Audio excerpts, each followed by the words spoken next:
everything from our founding fathers, our Constitution, Declaration of Independence, law enforcement officers in the United States military. They said that our society was rooted in hatred. They even said that America deserved, and I'll quote, a reckoning.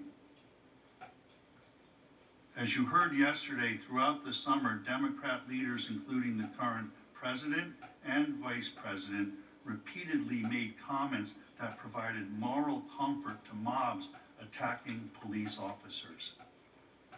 During that time, many officers across the country were injured. As we all know, 2 sheriff's deputies in Los Angeles were ambushed and shot at point-blank range. Members of this very body have been in danger.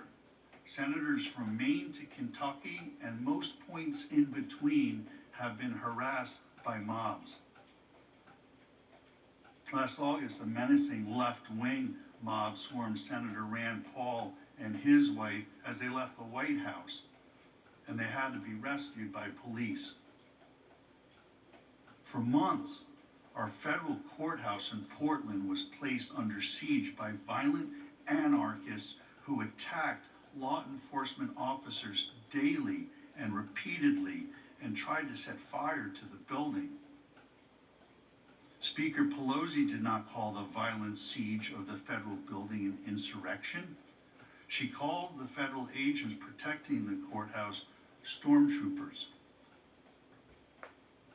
The White House complex was besieged by mobs that threw bricks, rocks, and bottles at Secret Service agents, set fire to an historic structure, and breached a security fence to infiltrate the Treasury grounds. When my client's administration sent in the National Guard to secure the nation's capital city amidst the violence, Democrat leaders demanded that the forces be withdrawn. The Washington, D.C. mayor said the presence of the National Guard was an affront to the safety of the district.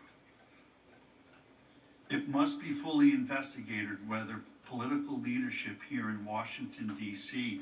took an inadequate and irresponsible forced posture on January 6th because of their commitment to the false narrative of what happened last June. Hopefully we can all now agree that the administration acted properly by taking action to stop a riotous mob, establishing an appropriate security perimeter, and prevent the White House from potentially being overrun.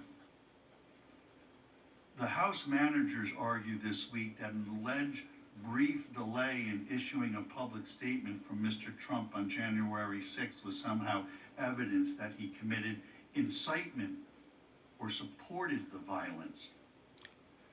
Yet for months last year, Joe Biden, Vice President Harris, and countless of other Democrats repeatedly refused to condemn the extremism as riots were occurring daily, as businesses were being ramshackled.